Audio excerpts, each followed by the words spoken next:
You, John Fitzgerald Kennedy, do solemnly swear.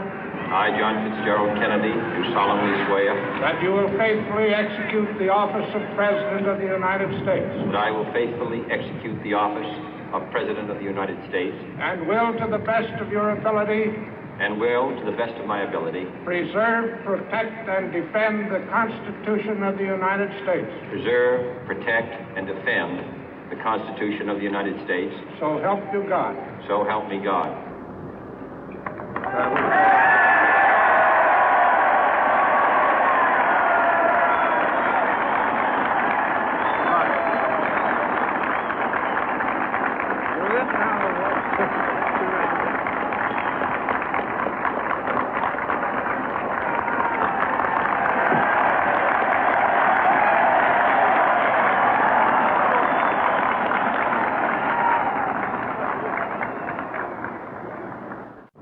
Vice President Johnson, Mr. Speaker, Mr. Chief Justice, President Eisenhower, Vice President Nixon, President Truman, Reverend clergy, fellow citizens.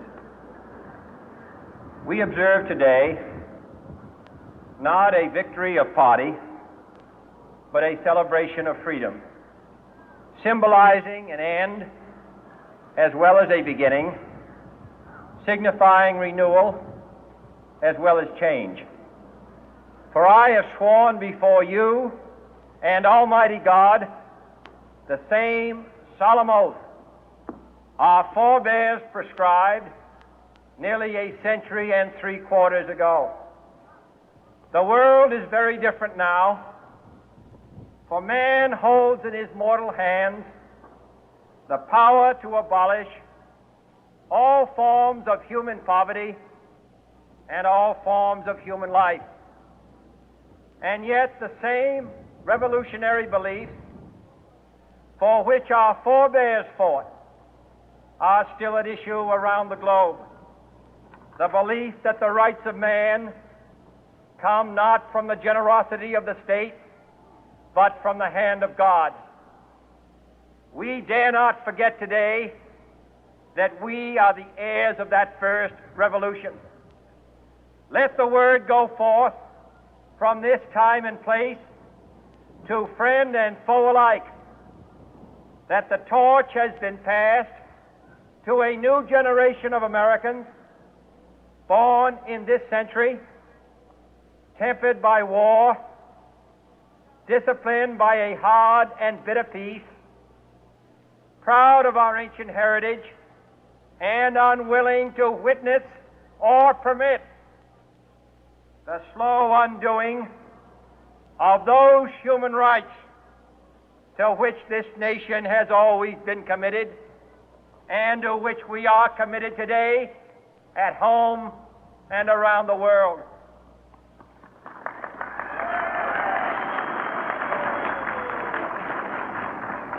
Let every nation know, whether it wishes us well or ill, that we shall pay any price, bear any burden, meet any hardship, support any friend, oppose any foe to assure the survival and the success of liberty.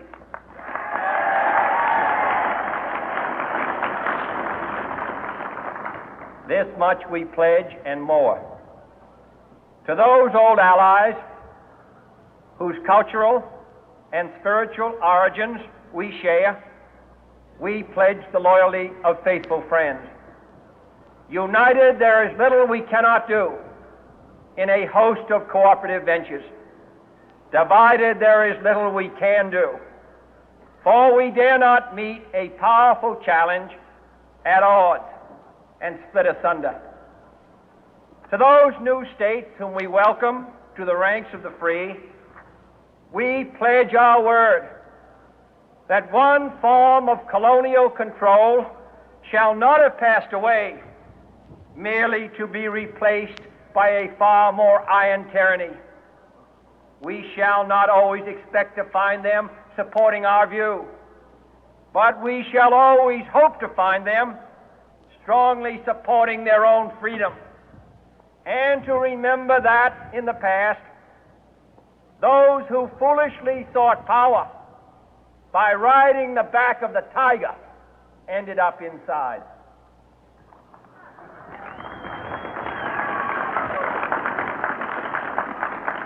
To those people in the huts and villages of half the globe struggling to break the bonds of mass misery, we pledge our best efforts to help them help themselves for whatever period is required, not because the communists may be doing it, not because we seek their votes, but because it is right.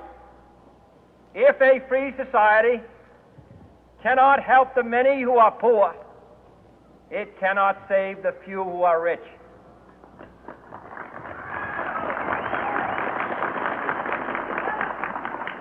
To our sister republics south of our border, we offer a special pledge to convert our good words into good deeds, in a new alliance for progress, to assist free men and free governments in casting off the chains of poverty. But this peaceful revolution of hope cannot become the prey of hostile powers. Let all our neighbors know that we shall join with them to oppose aggression or subversion anywhere in the Americas. And let every other power know that this hemisphere intends to remain the master of its own house.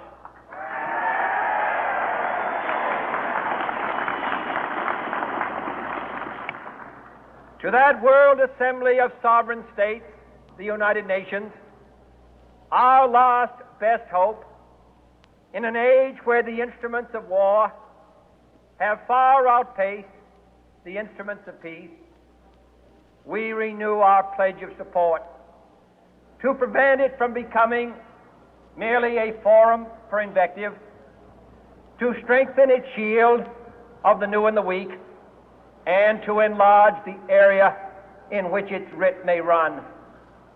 Finally, to those nations who would make themselves our adversary, we offer not a pledge, but a request that both sides begin anew the quest for peace.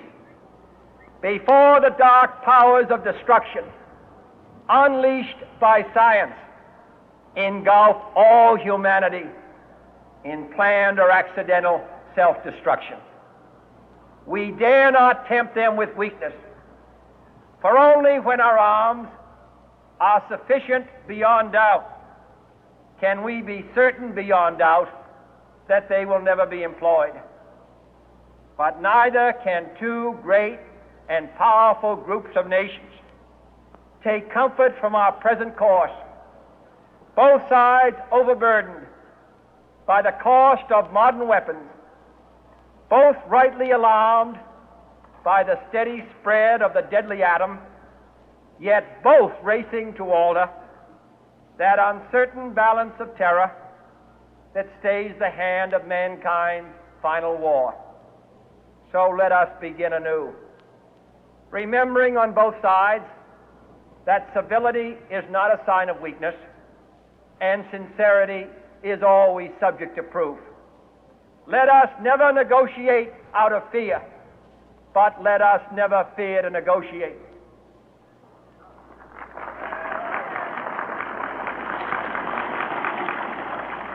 Let both sides explore what problems unite us, instead of belaboring those problems which divide us. Let both sides, for the first time, formulate serious and precise proposals for the inspection and control of arms, and bring the absolute power to destroy other nations under the absolute control of all nations.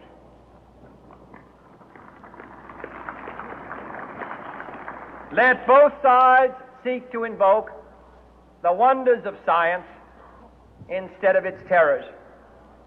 Together, let us explore the stars, conquer the deserts, eradicate disease, tap the ocean depth, and encourage the arts and commerce.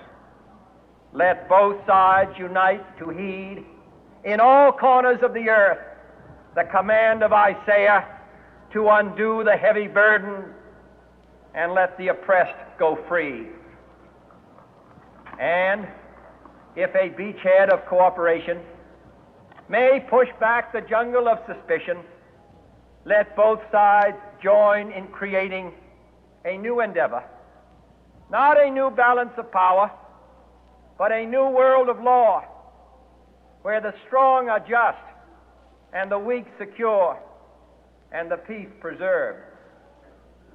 All this will not be finished in the first 100 days, nor will it be finished in the first 1,000 days, nor in the life of this administration, nor even perhaps in our lifetime on this planet. But let us begin.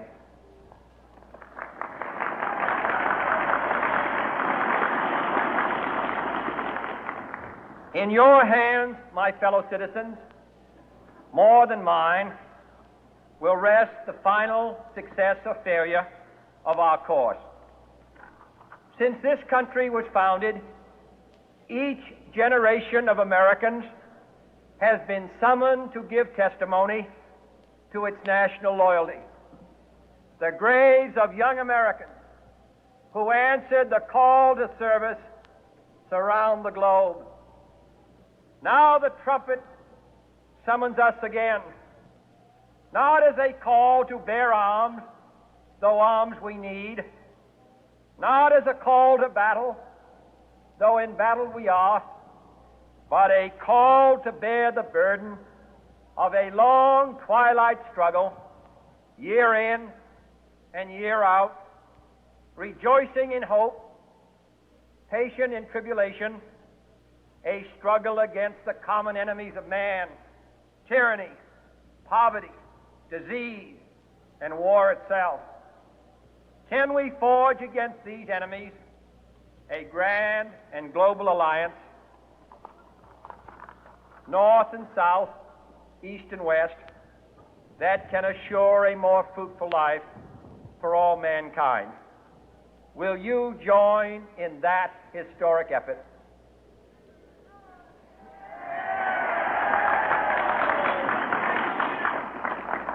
In the long history of the world, only a few generations have been granted the role of defending freedom in its hour of maximum danger.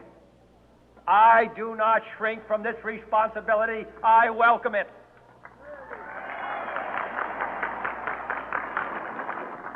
I do not believe that any of us would exchange places with any other people or any other generation.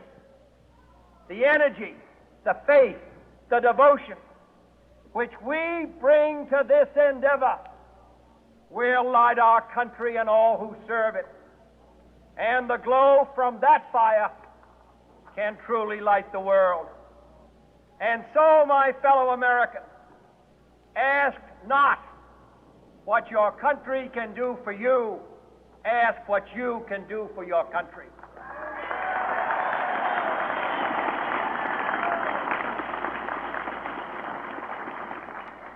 My fellow citizens of the world, ask not what America will do for you, but what together we can do for the freedom of man.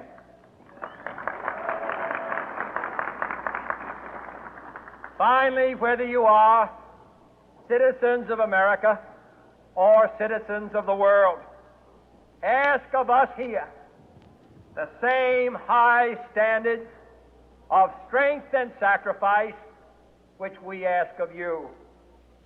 With a good conscience, our only sure reward, with history the final judge of our deeds, let us go forth to lead the land we love, asking His blessing and His help, but knowing that here on earth God's work must truly be our own.